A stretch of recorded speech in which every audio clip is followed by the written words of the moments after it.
বিধি যার কপালে যতটুকু লিখে দিয়েছে ততটুকু তাকে করতে হবে, আর ততটুকুই সে পাবে। কারণ সারাদিন এতটা পরিশ্রম হয়েছে যে সারাদিন অনেক কাজ করেছি, আর অনেক অনেক জামাকাপড় কেচেছি, তোমরা সকালবেলা ভিডিওতে দেখেছো।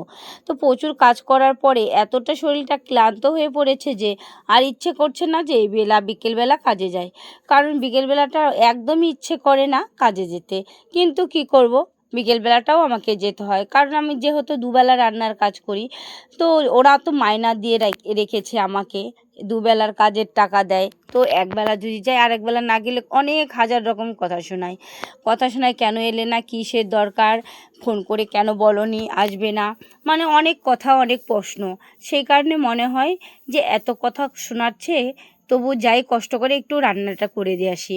কারণ সত্যি কথা কি বন্ধুরা, একদমই ইচ্ছে করে না, সারাদিন এতটা পরিশ্রম করার পরে মনে হয় বিকেলবেলাটা একটু বাড়িতে থাকি, রেস্ট নেই। কিন্তু সে কপাল তো আর আমার নেই, আমাকে যেতেই হবে। তো দেখো বিকেলবেলা সব কাপড় চোপড় তুলে আমি আবার বেরিয়ে পড়বো কাজের উদ্দেশ্যে। দেখো বলতে বলতে কাজে বেরিয়ে পড়লাম। আর বন্ধুরা, তোমাদেরকে বলছি একটু আমার পাশে থেকে সবাই সাপোর্ট করো। তো ভিডিওটা আর বড় করছি না, বাইরে